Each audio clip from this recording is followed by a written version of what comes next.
Good morning.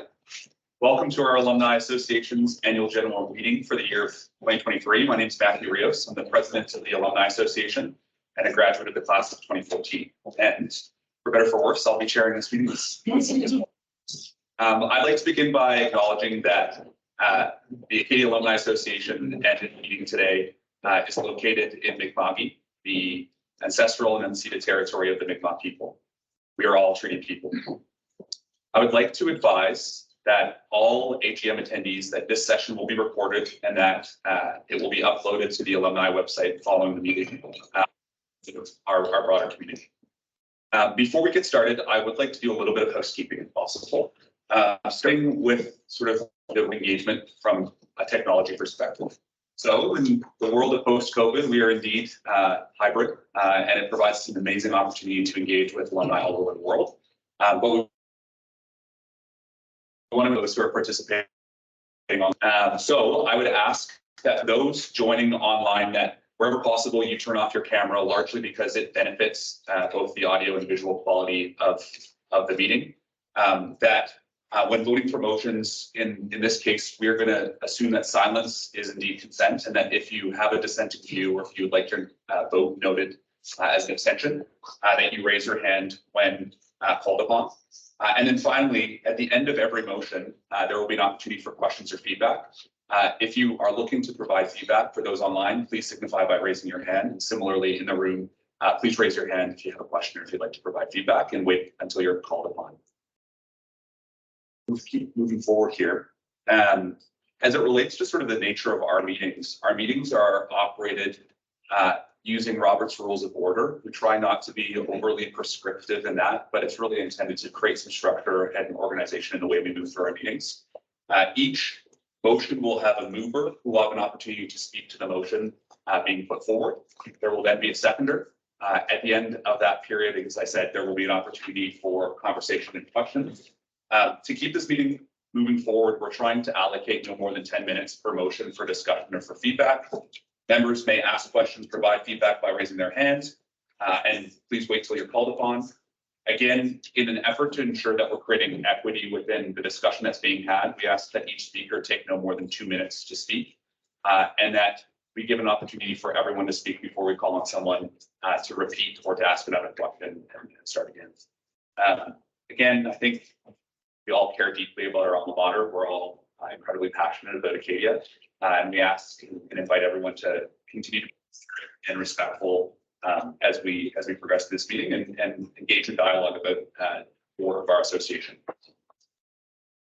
So with that out of the way, I am incredibly pleased to be joined here today by a number of our officers, as well as the board of directors and potential new board of directors as well. We're joined also by Dr. Ricketts, by Chancellor Holloway, members of the board of governors. It is a really exciting time to be here, both in Acadia and part of the Alumni Association. We have an incredible, diverse group of board members who care deeply about this institution and volunteer their time to contribute in really meaningful ways. For that, I am personally grateful. I know as a family, we're grateful as well. And I know we're all unified in our passion, loves, and for continuing to give back to the institution that's given us. So with those introductory remarks, confirm that we indeed have quorum for the, and I would like to formally ask for a motion to approve the agenda as circulated and as highlighted previously. I approve that the agenda be approved as circulated. Laura, I appreciate that. So I'm going to take you as the first motion, if that's all right, and I'll look for a seconder. I see Carol. Great, wonderful. So motions, as we've indicated, are decided by majority of votes. Each member has one vote, and in this case, silence will be considered a vote in favor of the motion. So Chair, you have one abstention. Great, thank you very much. At this point, what I would ask, with the noted abstention, if there are any members who would like to vote as opposed to the agenda as being circulated. Hearing none, motion passes. Our next motion for the day is the approval of our meeting minutes from the AGM held on May 7th of 2022. May I have a mover for that motion? I see Leah McNally in the back. A seconder? Mr. Paul Black. Again, any individuals who would like their vote noted as a opposed or abstention? Mr. Chair, 3 abstentions. With that, I deem the motion passed. Okay, next on our agenda, I'd like to invite Dr. Peter Ricketts to provide some welcoming remarks on behalf of the university. Peter, please.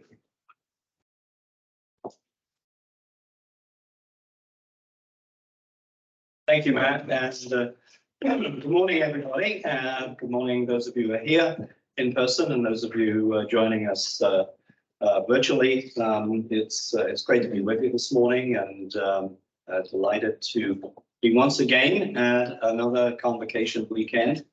And thank you all for joining us. Let me start off by just thanking all of you, thanking the Alumni Association, but all of you individually and collectively for the incredible work that you do to support Acadia University, to support our students, and to support a new graduating class.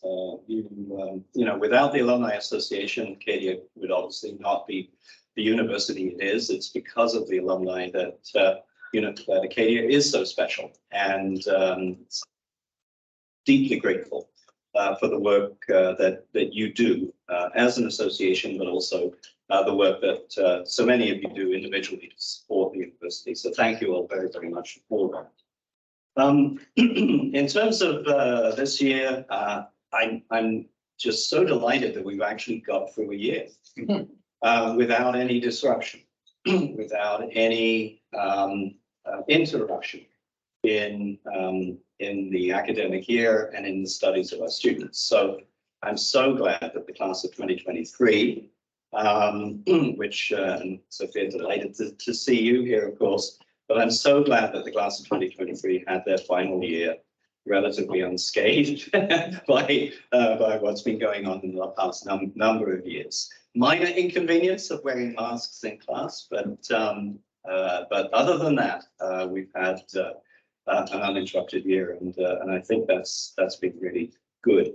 That our students will be going into their graduation having had that. Because don't forget, this is the group of students that, for most of them, for the class, they started in 2019, and so they ended their first year in lockdown. So this is a group that have dealt with the entirety of the pandemic. So it is. I'm looking forward to greeting them and meeting their families and friends, and celebrating their achievements.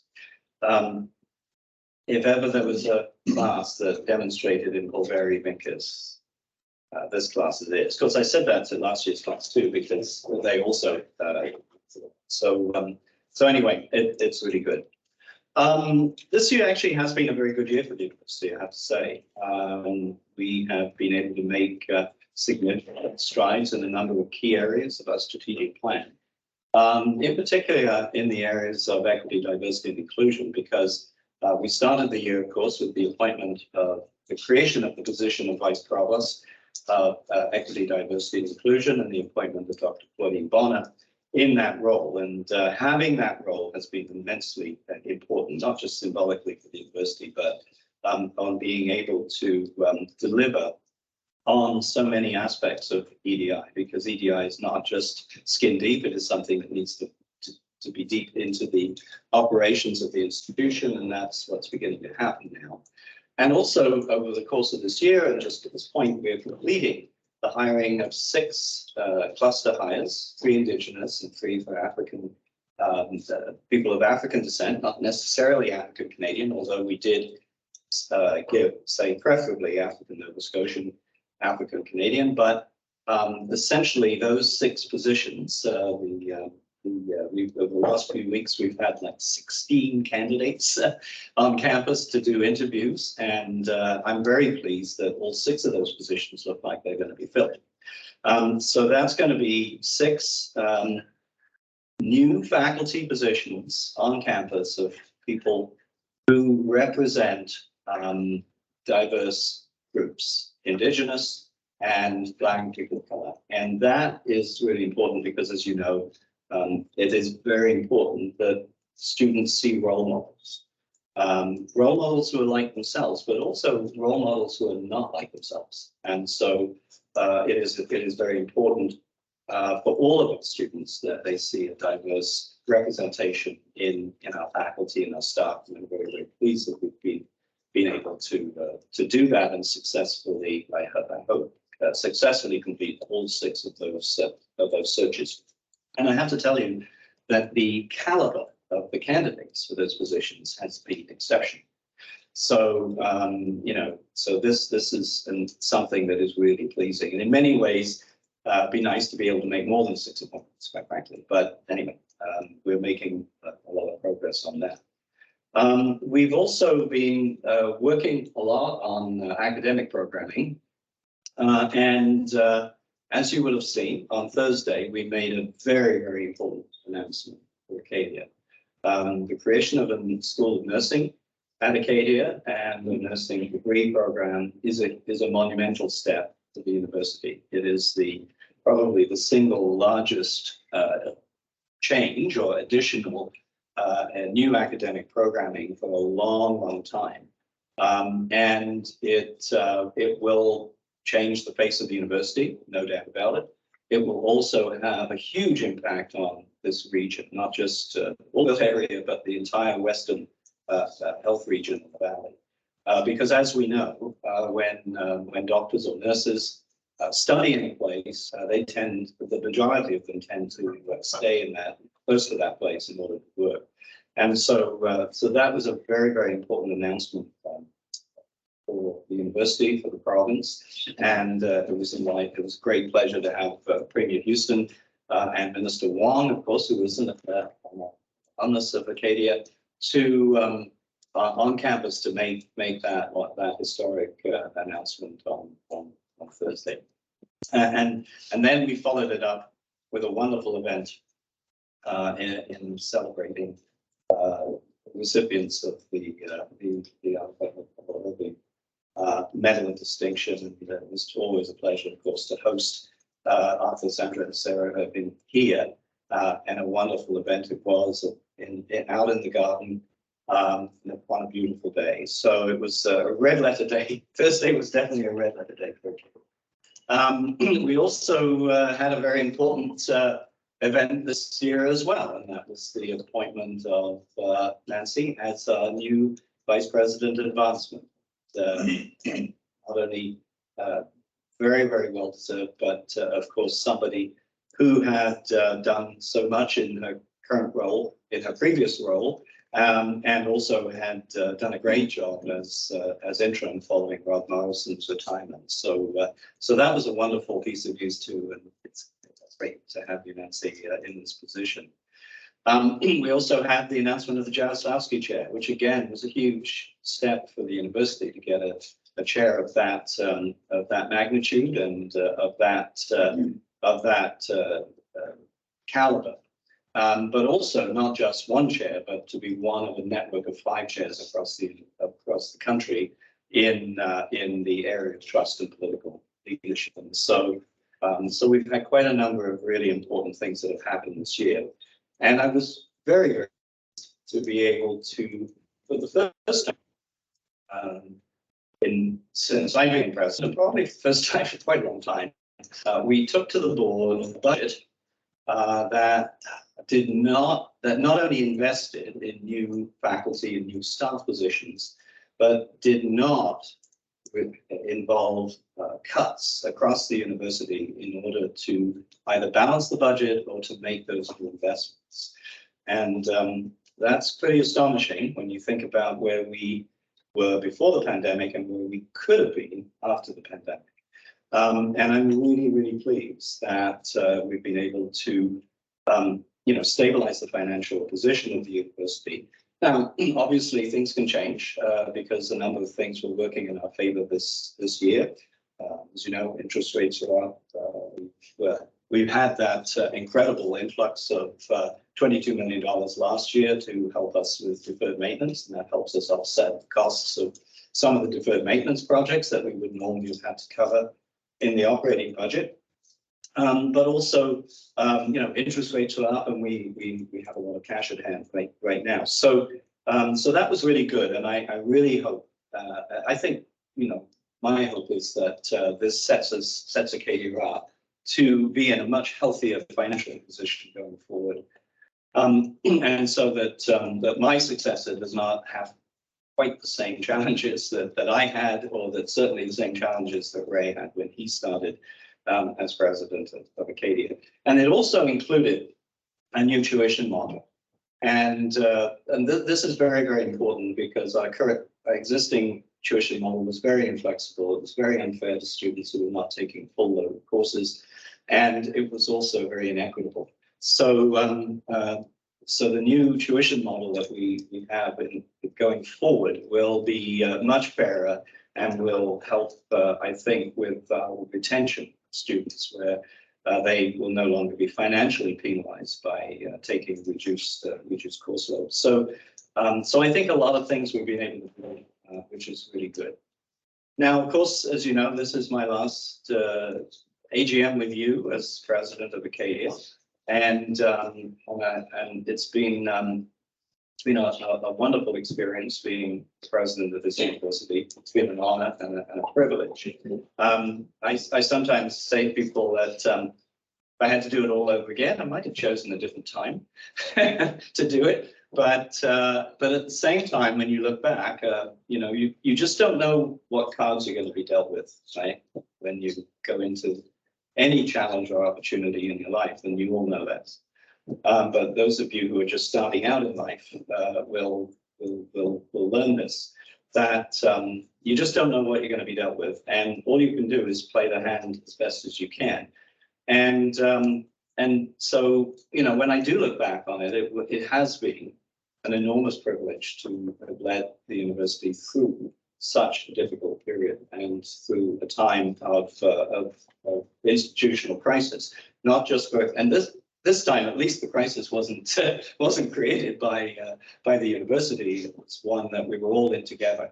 And I have to say that, particularly working with our Maple League colleagues, it was very helpful to have that group to work with and to talk with and to try and do the best that we could to make sure that we could continue to offer our students a high quality education through such enormous disruption. And I am proud, looking back, that throughout 2 years of the pandemic, we were able to provide students with the option to be in person on campus if they were able and felt comfortable doing that, and we were able to do that safely. And I think that's something that we can be very, very proud of, because most universities were not able to achieve that. So as I look forward, going forward, as I say, I think any president wants to be able to hand over a university that was stronger than what they inherited. I know Ray handed over to me a university that was much stronger than one he inherited. And I feel confident that I'm doing that as well. And I look forward to seeing, the exciting things that will happen at Acadia as we go forward. But I will always remain very much part of this community. I have Acadia in my heart, and it will always be there. And I'm truly honored for the opportunity to have what I call the capstone course of my life, which is the sort of culmination of so many things. And it's been a delight and a pleasure to do it. And I look forward to being involved with the university and watching as we go forward.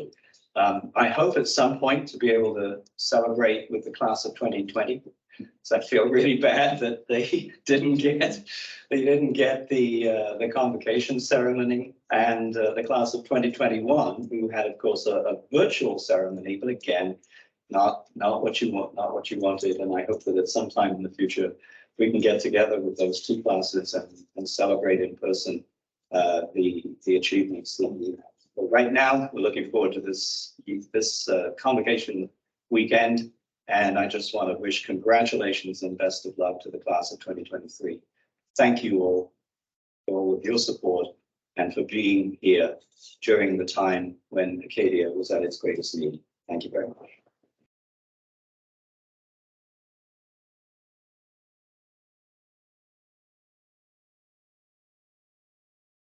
As Peter noted, Peter's term will be complete at the end of this semester, and on behalf of the Alumni Association, I want to express our sincere thanks for your service, Peter. Acadia's 185-year history has come with many ups and downs and many threats to the institution, and I think it's fair to say that over the last number of years, we've absolutely had an existential threat, post-secondary landscape in general, Acadia in particular. And you and your team that you've led have done an admirable job of navigating the complexities of the unknown while trying to ensure that we continue to deliver on the promise for our students. And having sat at the Board of Governors during a number of the meetings where there was a lot of unknown, I know and I'm grateful that many of the decisions we were making were largely informed by, first and foremost, the interest and health of our students, which I think we can all be very, very proud of. So for that, again, thank you very much. I'd ask everyone to join me in an expression of thanks for Peter and his family for all you've done for Acadia. So thank you.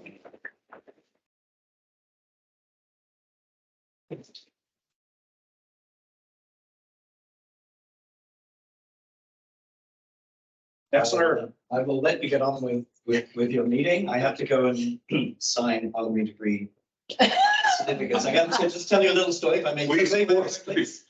As you know, we've had a change in Online. Oh.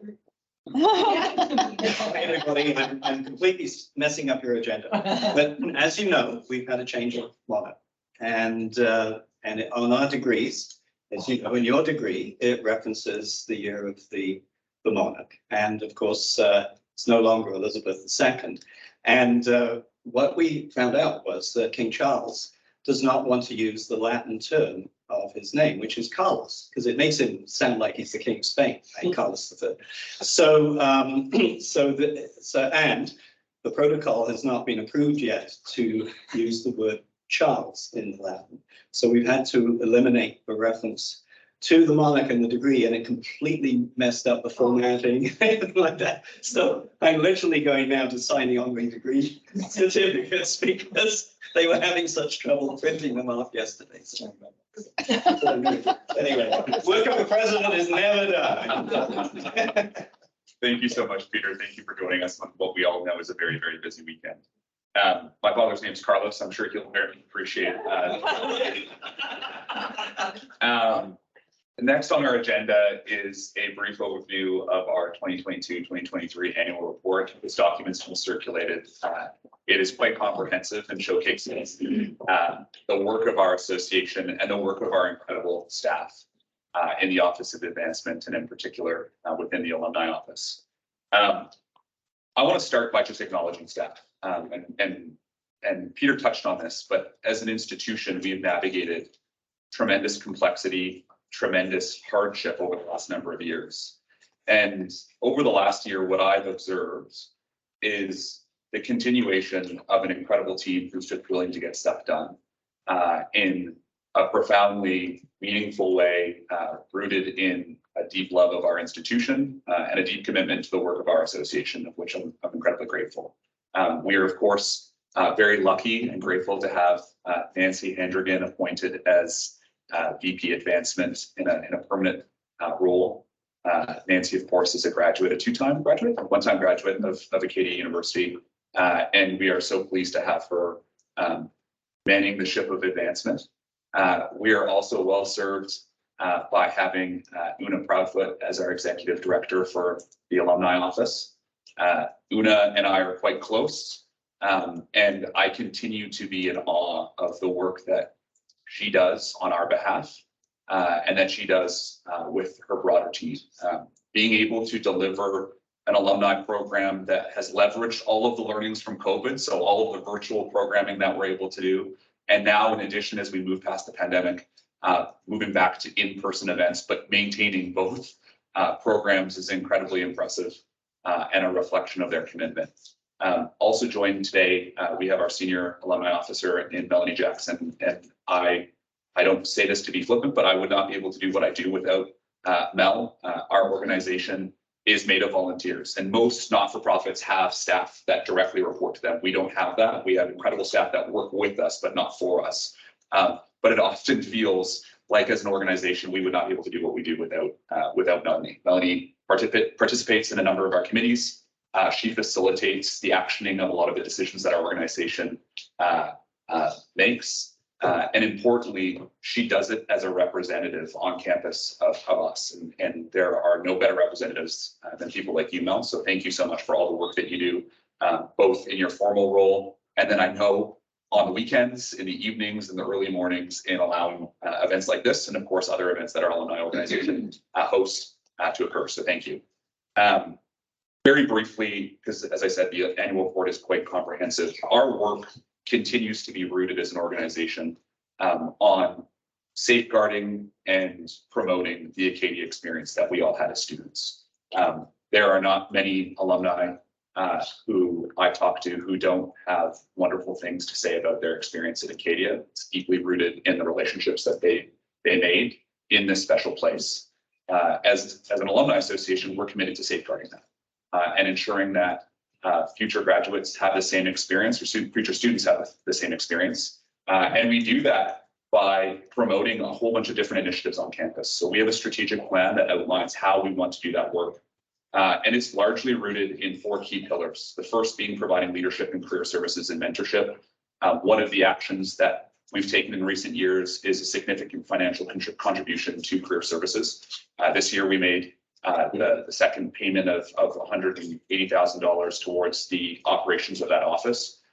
We're committed not only in our money, but also in mobilizing the broader alumni community to support students in life after Acadia, trying to understand what it looks like once you've graduated. I know as an employer myself, my growth strategy for the company that I'm part of is just to hire as many graduates of Acadia as possible.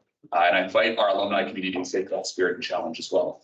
Another one of our pillars of our strategic plan is by creating impact throughout the Acadia journey. We do this by continuing to support programming and scholarships here at Acadia. We also started our initial speaker series, the Dr. Fred Gilbert Speaker Series, that honors Dr. Fred Gilbert, past president of Lakehead University, as well as a member of our board. Fred passed away, and this speaker series honors his legacy in research, and is an opportunity for us to bring in a speaker who can enlighten our students and show them opportunities that come in the world of a great education. We were very, very lucky to have Dr. Portner come and speak about climate change as our inaugural speaker this year, which is wonderful. We also have a pillar related to building on the successes of alumni communications. I think one of the things that we're committed to as an organization is continuing to ensure that people feel connected to our institution even after you've left. Not all of us have the benefit of living in Wolfville, and being able to create that energy, that sense of place, wherever you are in the world is really, really important. And we are continuing to work closely with our Office of Advancement to think about how we convey those messages of connection to our alumni around the world. This year, we are launching our first year in review document that will be circulated in the coming weeks. That really focuses on storytelling and really trying to profile the work that our organization is involved in lifting up the voices of students and alumni around the world. So that will be coming in the mail in the coming weeks. Finally, we continue to be committed as an organization to taking action within the Acadia community. This will be highlighted later today when we talk about the constitutional amendments that we're making. But as an organization, we continue to be committed to ensuring that this institution maintains sort of true to itself. This institution was created 185 years ago out of an act of religious discrimination. Our organization, this university rather, was created with a commitment to being a place where there was no religion across race, ethnicity, gender.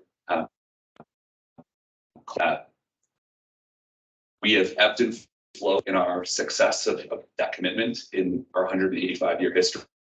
But Peter, that as a community, we will continue to be passionate about staying true to our EDI principles. And as an organization, we're doing a lot of work to reflect on that, grow as a board, as an organization, and ensure that it's reflected, that commitment's reflected in our governing documents moving forward. So the work is never ending. It's something that we continue to be incredibly passionate about and very proud of. I'm certainly happy to answer any questions, but before I open it up for questions, I'm going to invite our Executive Director of Alumni Affairs, Una Proudfoot, to provide her update from a staff's perspective. Una, please. Good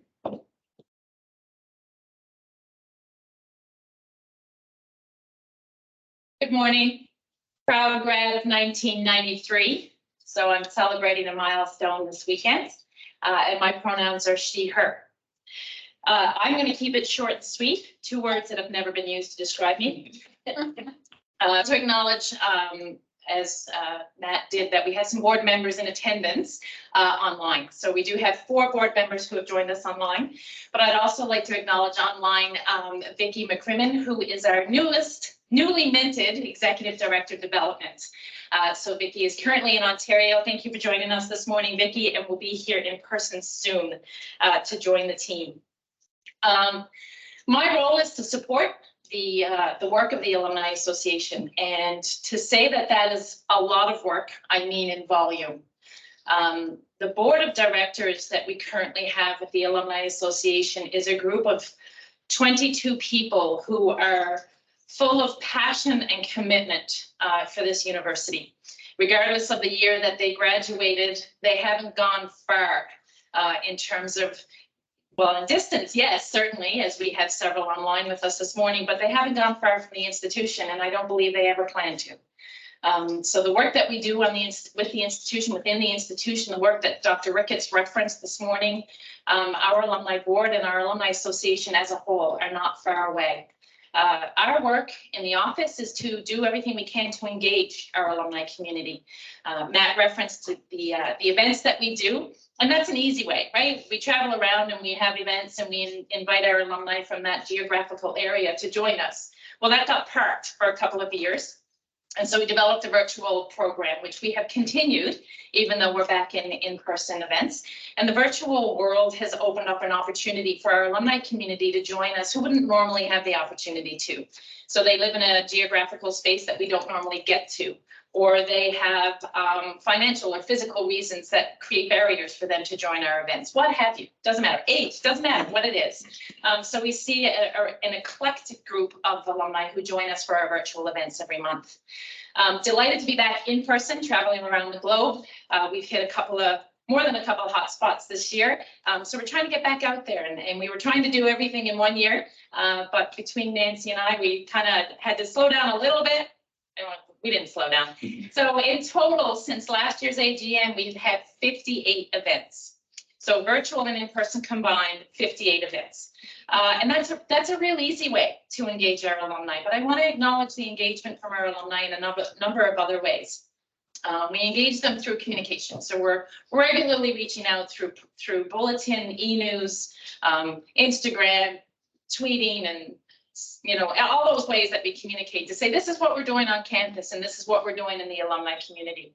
And we have folks who engage with us on a regular basis about what we're doing, the work we're doing, the decisions we're making. And again, shows me that folks who graduate from Acadia University don't go far. They really are woven into who we are as an institution. So my thanks to all of the alumni members and friends who join us at these events. Want to acknowledge specifically the book club that we started this year. We're really excited about. So we now have an online book club. We're 4 titles in, and welcome those of you who are avid readers to join us, and those of you who aren't, to consider joining us. So it's been a good kick start for me to get back into reading when I can sit still long enough. And I'll just acknowledge the board members. So I referenced that you've got 22 people. And I really enjoy phrasing it this way. In my 51 years of living, I've been involved with a number of boards, and often it's been what I call people in seats. They're filling seats. The 22 people you have working for you on the alumni board are not just filling seats, let me tell you. They keep me on my toes on a regular basis. I learn from them on a daily basis. And they are really committed. And they are your representation.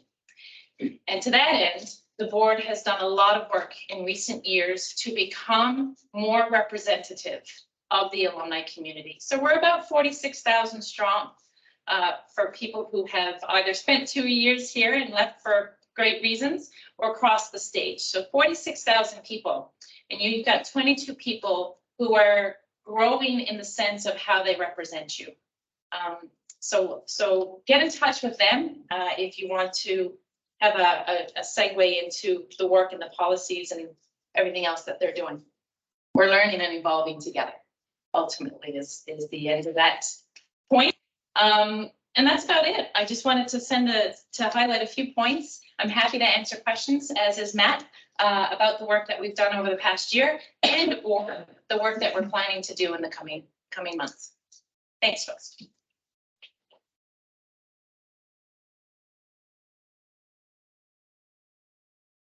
Are there any questions on the annual report?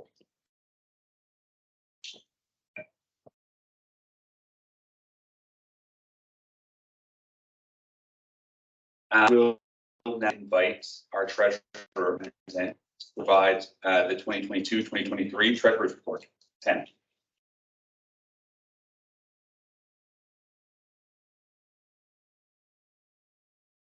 Okay, good morning. My name is Sam Sandra. I'm the Acadia graduate of 2005, so I'm the treasurer of the Alumni Association. So do we have any slides? So as you can, the annual report being presented here, we want to present you the past fiscal year, the financial results for the Alumni Association. So overall, on the revenue side, we did have a high single digits in terms of the revenue line, and we are trying to, at the bottom line, this is the first slide is the balance sheet. As you can see, we still retain really strong assets liability, so the balances remain strong. So I'm moving to the next slide, please.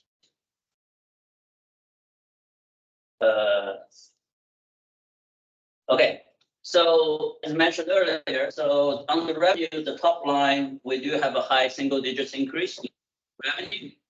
And the bottom line, we're trying to be financially disciplined at the same time to commit to our strategic initiatives. So overall, last year we had a more or less very balanced the financial position. Although we did aggressively budget a certain programs, which as you can see, were a deficit last year, but due to the recovery of the pandemic, some of the programs we didn't get to spend, but as a alumni association, we're remaining committed to promoting programs at the reasonable level to moving forward, trying to achieve our strategic goals and also support to the Acadia University.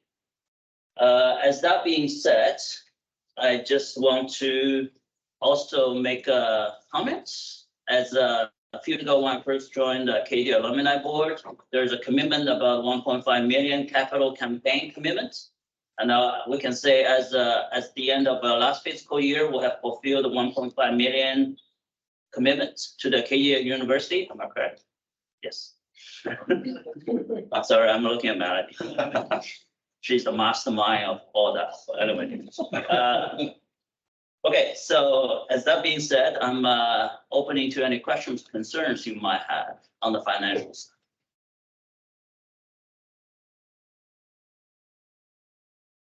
Good. Thank you. Okay, well, you have moved the motion? I can. Okay, Yeah. sure.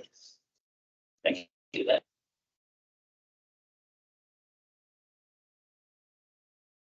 The reality is, work for our organization doesn't have the strong financial position that we continue to be in as an organization. As many of you likely know, our organization is funded through affinity partnerships that we are able to create and maintain. And as the balance sheet suggests, we continue to be in a strong financial position, which allows us to be really creative and ambitious about the ways we want to have impact here on this campus. So Sam, thank you for continuing to be a great steward for that. And of course, for our professional staff that supported that, we're deeply grateful.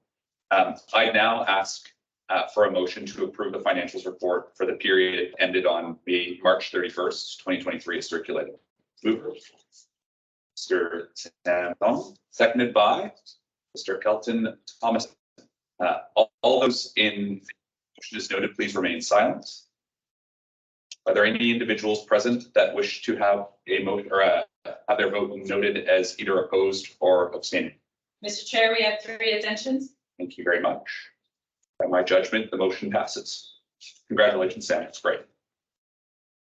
I will now ask the chair of our governance committee, Mr. Jeff LaCoin, to provide an overview of the constitutional amendments that have been circulated.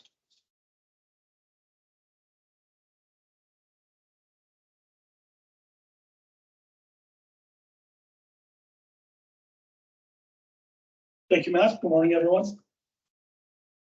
As part of our work on the governance committee, we've sought a review of our constitution this year. The recommended amendments have been circulated. They really fall into 3 sort of categories. One is housekeeping category, just to simplify some language, to change some titles that have changed, that sort of thing. Second is in conjunction with our strategic plan, to make sure that our constitution reflects our goals to ensure consideration of equity, diversity, and inclusion are reflected in our constitutional documents. And the third area was related to membership. With respect to that third area, these are changes to Articles 5.02 sub 4 and 5.03 sub 3, which were to clarify the rights of honorary and associate members, primarily because we didn't think those rights were clear. Our process for all of our changes was to start with a review and recommendations at the committee level, the governance committee, which were passed on for consideration and were approved by the executive committee, and then on to the full board for their review and approval. And then those suggested revisions out to our membership to provide any comments, and engagement in all forms is always welcome and a good thing. We had considerable comments from our membership, which was great to see. One of the comments, which came in a few times, was that the changes that we made with the hope of clarifying the rights of associate and honorary members actually sort of complicated things when you consider Article 6.02, which says only regular members can hold office as officers. So you'll have seen in the amendments that were circulated the suggested revision that we've removed the amendment because an amendment that was sought to clarify really did the opposite. So that's not being put forward anymore. With that, are there any questions?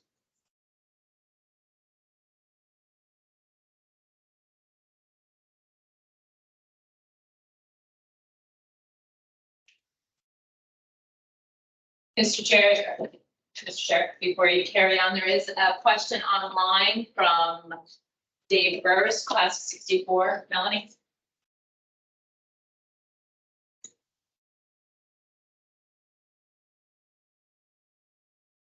Your mic is on, Mr. Burris.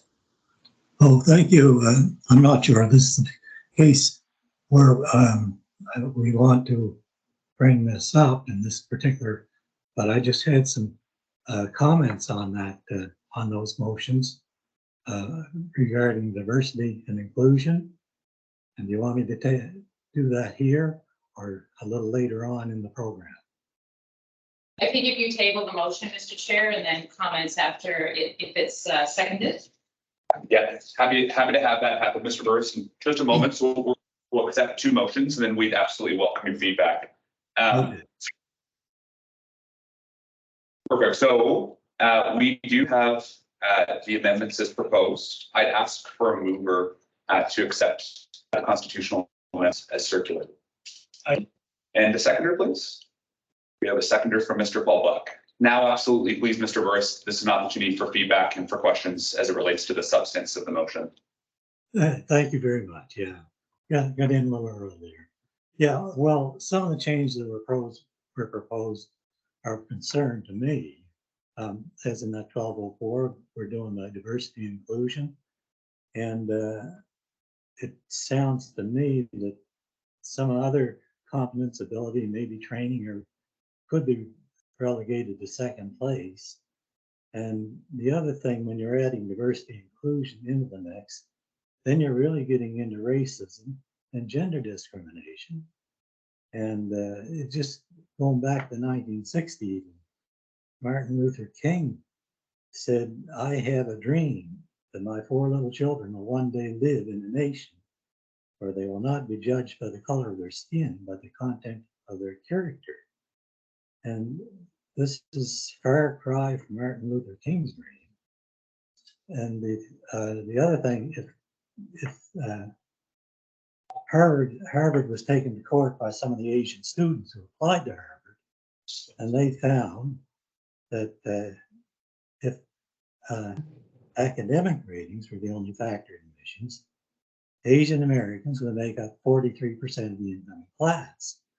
But once they considered other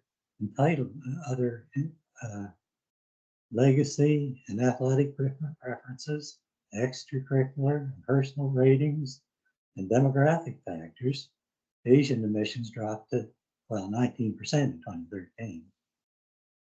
And this is now at the Supreme Court. Who knows which way they'll go. There's others who are saying the same. Dr. Jordan Peterson, he was, either fired or left the University of Toronto, and he left for that same reason. And quoting him, "The appalling ideology of diversity and inclusion is demolishing education and business. We are now at the point where race, ethnicity, gender, or sexual preference is first accepted as a fundamental character defining each person." And they're doing, I have to agree with Dr. Peterson. In Florida and in Texas, they're eliminating those things. Florida Commissioner of Education, Manny Diaz,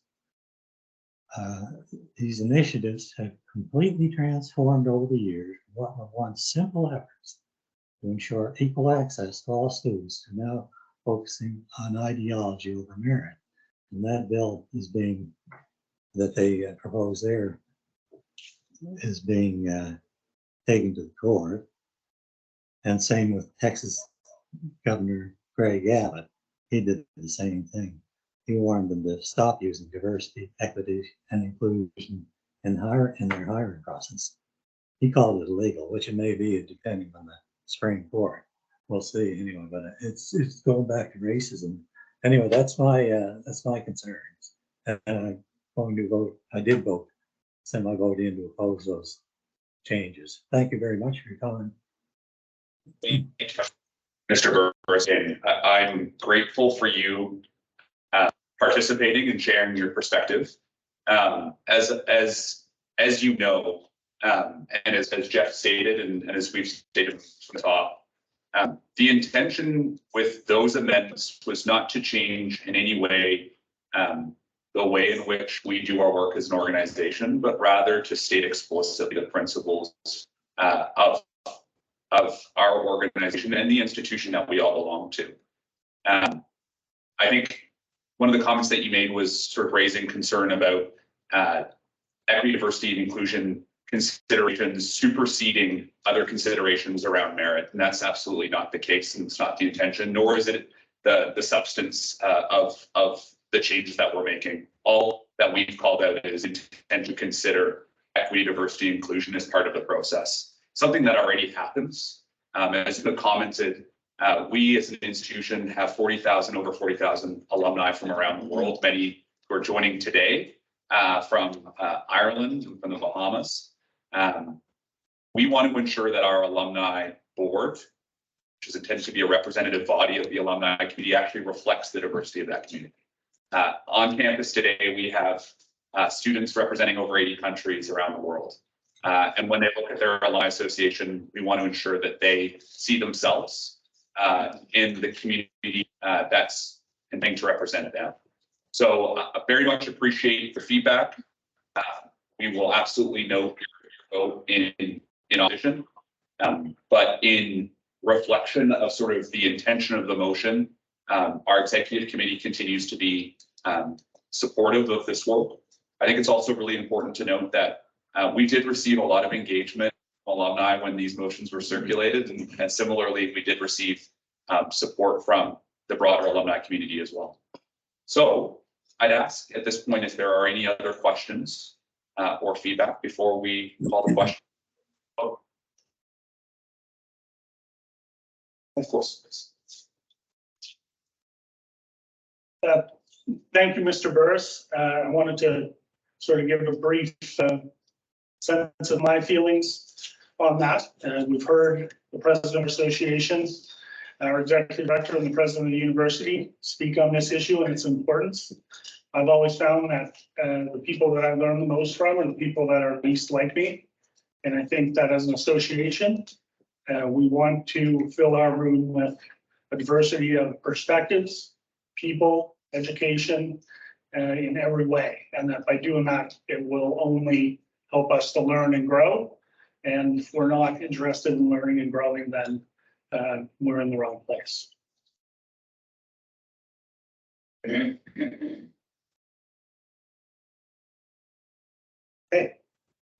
For a motion, so we do have a motion to make a seconder. I'd ask for all those in favor of the motion, again, please remain silent. And I know that we do have some motions or votes rather as opposed, but I provide that opportunity for those to express their opposition to the motion by raising their hand or indicating so now. Chair, you have 3 opposed. And abstentions? Okay. Again, with quorum in the room, I declare the motion passed. Thank you very much. Thank you so much for your work in the work. The governance committee rather, for your important work. Governance is not always the most attractive or perceived as the most organization, but it's critically important to the work that we do. So thank you so much for you and the committee's hard work this year. I'm now going to provide the committee report. We have received chair of that committee, the past president of our association. And, you know, I'm happy to provide sort of her report on her behalf, as well as the broader committee, some of the members who, of course, are joining us today. The nominations committee really has sort of a dual role. The first is to adjudicate and advance nominations to the Board of Governors. One of the key roles of our organization is we nominate about 1/3 of governors for the Board of Governors at Acadia University. It's a critically important role. It's one that we take very seriously because, of course, the Board of Governors and system of Senate are ultimately the decision makers about the future of this institution. So we are incredibly discerning and reflective about ensuring that alumni perspective is at the board. And we're incredibly proud of the directors that we've advanced as a nominations committee this year. In some way that we didn't have any changeover at the board, and we spent a lot of our time preparing for what will be a quite big year in transition next year. Where we have a lot of work this year, and our second role as a nominations committee is in succession planning for our directors. We had 5 individuals that were transitioning out board, and we had a responsibility to consider how we fill those roles, to Jeff's point, ensuring that we continue to surround our board with diversity of experience, perspective, expertise. An organization like ourselves, when you are managing a budget of upwards of $300,000 to $500,000 each year, you need different expertise and you want different lived experience to be able to inform decisions that we're making as an organization. We are going to acknowledge and note those outgoing directors later today, but we're incredibly proud to put forward a slate of candidates that I think are incredibly impressive, and I think their resume speaks for themselves. I'll speak to each of those directors in a moment, but also say that we've been very lucky to renew or recommend at least renewing Allison Dean and Maura McLean as directors for the year. We've been well served by their work this year. Allison has served on the executive committee. Maura has chaired our awards committee, and they've been incredible contributors to our organization. In terms of new board members, we are putting forward a slate of 5 candidates, one who will be returning but in a new role, which we're incredibly grateful for. So I'm going to start off by just briefly giving you an overview of these individuals. Again, their resume is in the annual report, and I encourage you to read it because it's quite humbling to see how impressive, rather, our alumni community are and the work that our alumni do. The first that I want to acknowledge is Emma Dunker, who's here today. Emma's from the class of 2012, where she completed a Bachelor of Science in Nutrition. Besides wanting to reunite her and Barb Anderson, past Department Head for Nutrition, we were incredibly excited about Emma's legacy at Acadia, where she was a varsity athlete, a 5-time academic All-Canadian, and a real leader within the varsity program of basketball here. After her time at Acadia, she completed a master's in sports management at the University of Windsor.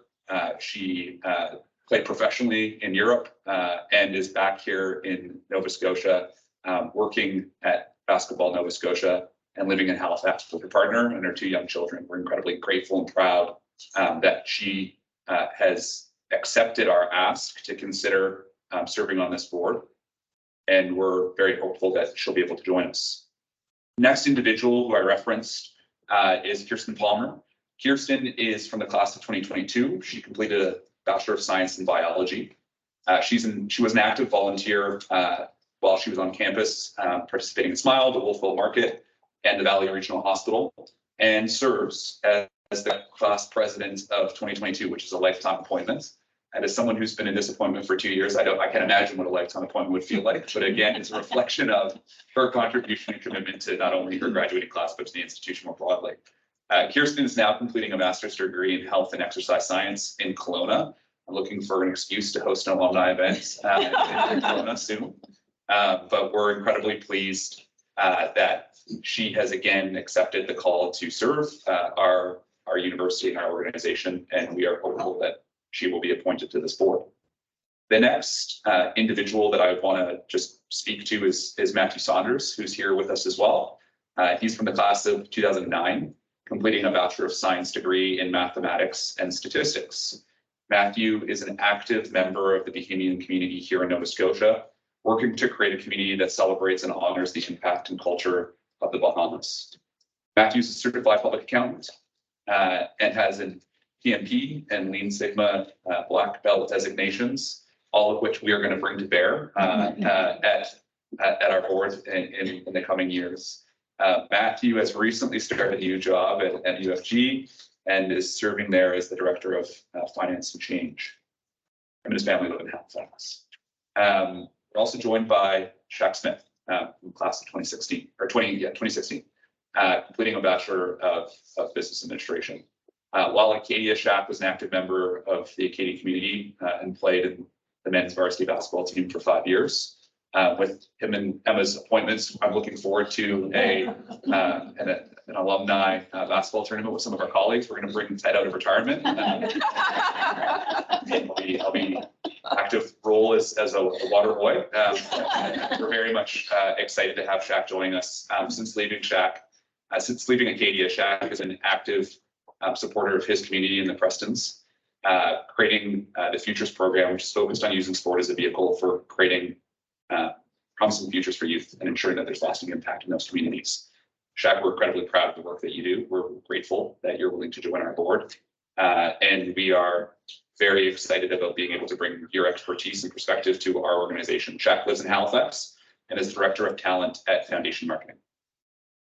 Finally, I'm pleased to introduce Peyton Wood, class of 2018, graduating with a Bachelor of Business Administration. As a student, she was actively engaged in SMILE and helped to establish Acadia's Student Union Food Cupboard, supporting students navigating food insecurity while here at Acadia. Since leaving Acadia, Peyton has attended law school at a lesser known, less prestigious university here in Halifax, and is working at McGinnis Cooper, Jeff, and is, based on all the things I've heard, having a real impact in her professional career. Also very unfortunately, as of last night, a Toronto Maple Leafs fan. So please take note that we're really grateful to have you here, even in your time of mourning, which is good. Maple Leafs this time of year. So it's so informative that we have to acknowledge each time. But again, we're deeply grateful for your and expertise to our board as well. Finally, I'd also like to welcome Emily Patterson. Emily is a student and a recently elected grad class life president for the class of 2024. The grad class appointments are ex officio appointments, which mean they, by the nature of our constitution, join our board, given their role as grad life presidents. We are so lucky to have students join our board and provide perspective and opinions on what it's like to be a student. It's been 10 years since I was on this campus as a student. And while I still feel like I'm a 20-year-old, I'm not anymore. And having students who can speak to what it's like to here on campus is incredibly important for our organization. Emily, I hope you know that we're grateful for your participation. We're very grateful for you to be here early on a Saturday morning. I see you sitting with Sophia. I know, Sophia, obviously your weekend of graduation. We're very grateful to have you both here. Please know that as an organization, we benefit from active expertise, and we very much are looking forward to your active participation. So those are the nominees that we are recommending to the board. And I would now ask if there are any other nominees on the board that come from the floor. I'm going to ask a second time and a third time. Hearing none, I'm going to make a motion that we now consider nominations closed. I'll be the mover. Can I ask for a seconder? See Mr. Ted Upshaw. Again, all those in favor signify by remaining silent. Are there any opposed or abstentions that need to be recorded? We have one abstention, Mr. Chair. Thank you very much. I declare the motion passed. Congratulations. Oh, I guess actually, sorry, I'm a bit ahead of myself. That's just to close the nominations. So now we get down to business. I now move that the slate of directors that have been proposed be appointed to the Acadia Alumni Association Board of Directors. I will move, and I'm looking for a seconder, Christine. Again, those in favor, please signify by remaining silent. Are there any opposed or abstentions that want to be recorded? 2 abstentions, Mr. Chair. Thank you. I declare the motion passed. Now we can celebrate. I'm very, very grateful.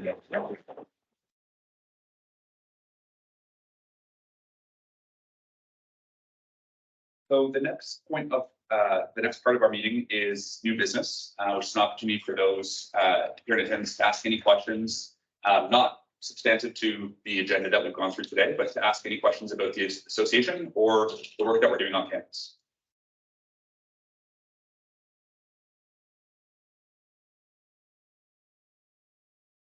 I'm not hearing any. Many of you in attendance, I know, and I know many of you in attendance would have no hesitation picking up the phone and calling if you have questions. I invite those online. Please know that either engaging with our alumni or indeed with myself, you are more than welcome to do that either via email or otherwise. We benefit from the perspective of our alumni. We're very grateful for when we receive that feedback. And I'd encourage you all to consider engaging either by asking questions or considering a call to join our board. That information is available on our website, and we very much encourage you to express an expression of interest of participating in our alumni community through that work.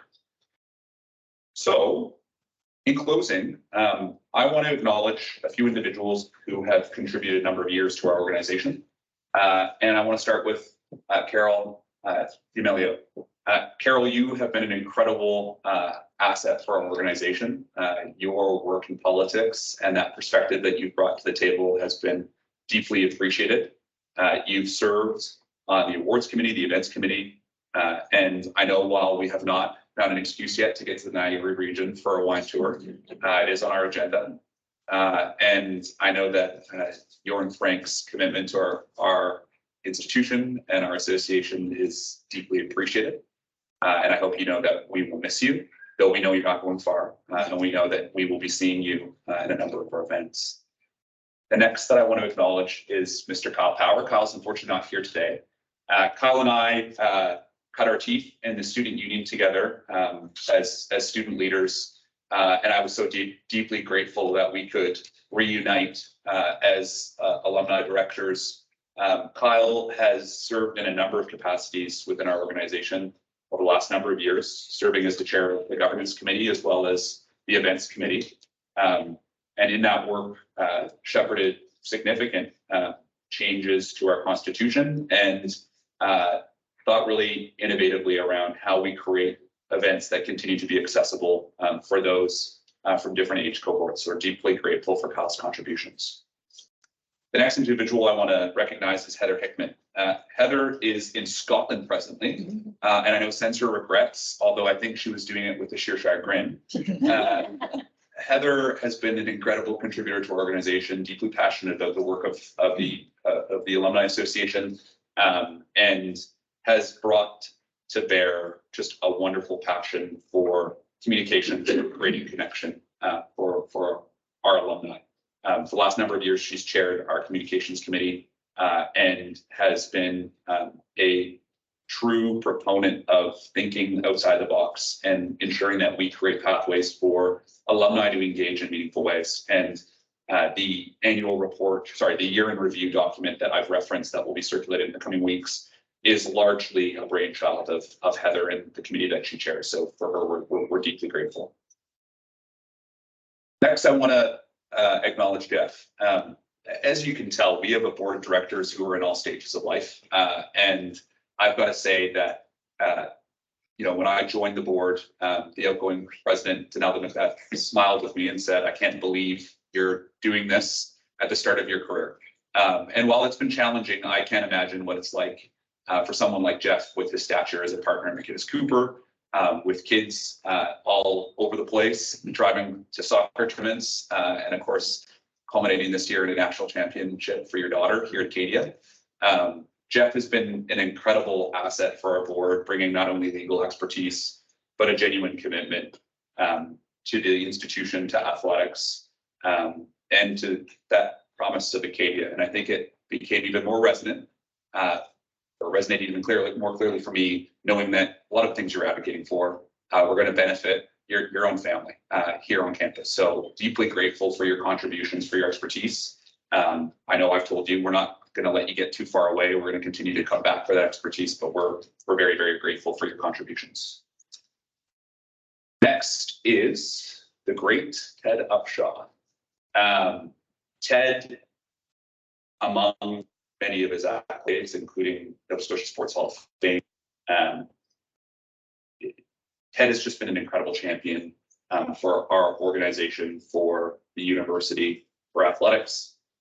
He has brought an air of humor and levity when we need it most.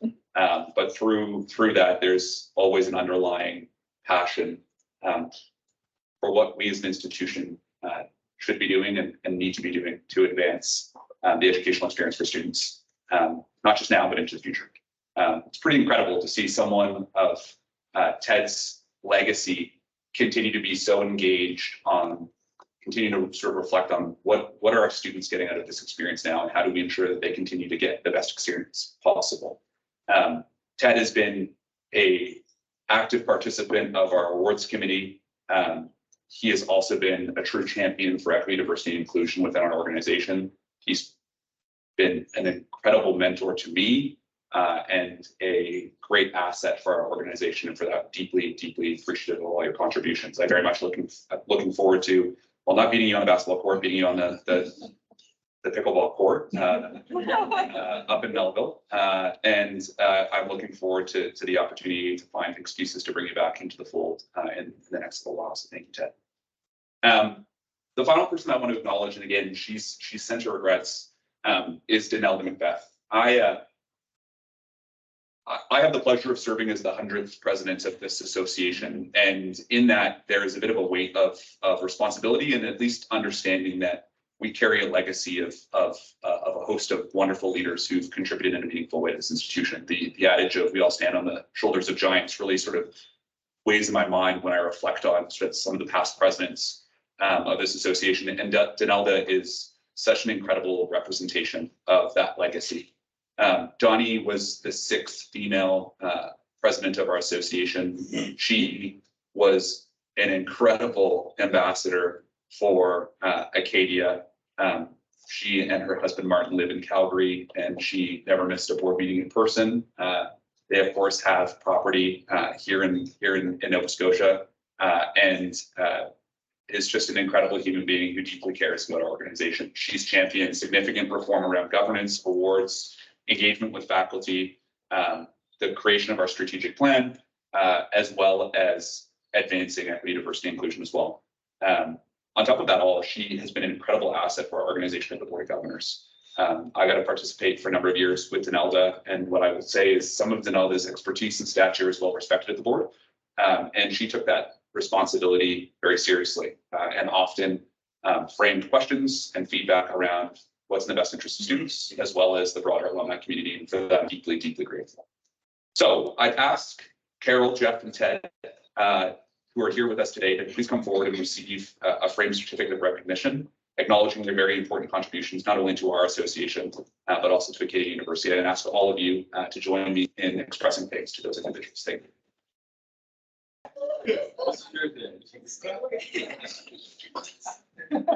So we draw near to the end of this AGM, and I again would be remiss not to just provide a few closing remarks. First, I want to again acknowledge our departing board members. Deeply appreciate all of you as individuals and your contributions to our organization, so thank you. I also want to acknowledge staff. It's a busy weekend here in Acadia, and the idea of hosting an AGM and then a board retreat at the same time as convocation is silly in some ways. It's deeply valuable for all of us to be here at such an important time of campus, but it certainly makes it difficult for our staff, and so deeply appreciative of all their work in facilitating this AGM and our subsequent retreat. So thank you. I reflect particularly at convocation about our recent graduates who are going to be joining our ranks as an alumni community. Acadia continues to be such a unique institution in the post-secondary landscape in Canada, largely because there are fewer and fewer institutions like Acadia that are able or willing to provide the education that we can provide. Acadia is one of those places that undoubtedly, and I think all of us feel this, has an impact on our lives in some way, whether that is, in my case, meeting my future wife, in others having the opportunity to make lifelong relationships while here, growing as individuals through self-discovery, academic pursuits, volunteerism, etc. So it's an institution that undoubtedly has an impact on all of us, but it's also an institution where we can have an impact on it. And I look out in the crowd today, knowing that many are online as well. And I know that many of us here have also had an impact on this institution over its 185-year history. And I think that's really unique and really profound. And as an organization, we're committed to ensuring that that dynamic continues to exist, supporting the work of advancement, supporting the academic core of our institution, and continuing to find ways to support the student experience through programming initiatives. That's the work of our organization. It's going to continue to be the work of our organization. And I am very, very the future of the institution. As we know, we are moving into a period of transition. There will be a new president of our institution in the coming weeks and months. Our commitment as an organization is to be supporters of that individual when they are appointed. Our success will be measured largely by their success. And we as an organization are committed to supporting that individual come to Acadia, be successful, and be as committed as we are to the promise of Acadia and what that means for students now into the future. So I'm looking forward to coming and joining you next year. I will be outgoing president at that point, which I'm mildly excited for. But I do look forward to being able to provide you an opportunity to meet formally at that point in their first AGM, our next president. And I look very much forward to providing all of you with an update on the work that we and that individual were able to do over the past year. So thank you very much for coming. I very much appreciate everyone being here, taking time out of their day to participate, engage, and provide feedback. And without further ado, I now look for a motion to adjourn. I move that the 2023 Acadia Alumni Annual General Meeting be adjourned. Thank you, Maura. I look for a seconder. I see Leah McDowell in the back. And oddly, Mr. Chair, you have no abstentions. Wonderful, very much. The motion carries. Everyone be safe, be well. Thank you so much.